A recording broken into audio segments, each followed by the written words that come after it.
ഇന്ന് നമുക്കൊരു smart city വരെ പോയിട്ട് വന്നാലോ? യെസ്, ഇതാണ് മാനവീയം വീതി.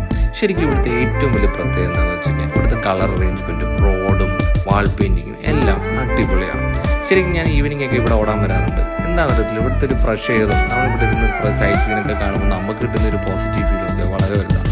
ഇതുപോലുള്ള കുറേ കുട്ടികളോട് ഡാൻസ് പ്രാക്ടീസ്, കുറേ പേര് ഓടാനും നടക്കാനും പ്രോബ്ലംസ് ഡിസ്കസ് ചെയ്യാനും ഒക്കെ വരാറുണ്ട്. അത് കഴിഞ്ഞ് ഞാൻ പുറത്തിറങ്ങിയപ്പോഴാണ് ഈ ബിൽഡിംഗ് ആണ്. ഈ പെട്ടിക്കൂട് പോലില്ല, ഇതിങ്ങനെ അടുക്കി വെച്ചിരിക്കുക. അതെല്ലാം കഴിഞ്ഞ് ഞാൻ റൂമിൽ വന്നപ്പോഴേ ആൾമോസ്റ്റ് ലേറ്റായി. Good night. ഇന്ന് നമുക്കൊരു സ്മാർട്ട് സിറ്റി വരെ പോയിട്ട് വന്നാലോ? യെസ്, ഇതാണ് മാനവീയം വീതി. ശരിക്കും ഇവിടുത്തെ ഏറ്റവും വലിയ പ്രത്യേകത എന്താണെന്ന് വെച്ച് കഴിഞ്ഞാൽ ഇവിടുത്തെ കളർ അറേഞ്ച്മെൻറ്റും റോഡും വാൾ പെയിൻറ്റിങ്ങും എല്ലാം അടിപൊളിയാണ്. ശരിക്കും ഞാൻ ഈവനിങ് ഒക്കെ ഇവിടെ ഓടാൻ വരാറുണ്ട്. എന്താണെന്ന് അറിയത്തില്ല, ഇവിടുത്തെ ഒരു ഫ്രഷ് എയറും നമ്മളിവിടെ ഇരുന്ന് കുറേ സൈറ്റ് സീനൊക്കെ കാണുമ്പോൾ നമുക്ക് കിട്ടുന്ന ഒരു പോസിറ്റീവ് ഫീലൊക്കെ വളരെ വലുതാണ്. ഇതുപോലുള്ള കുറേ കുട്ടികളോട് ഡാൻസ് പ്രാക്ടീസ്, കുറേ പേര് ഓടാനും നടക്കാനും പ്രോബ്ലംസ് ഡിസ്കസ് ചെയ്യാനും ഒക്കെ വരാറുണ്ട്. അത് കഴിഞ്ഞ് ഞാൻ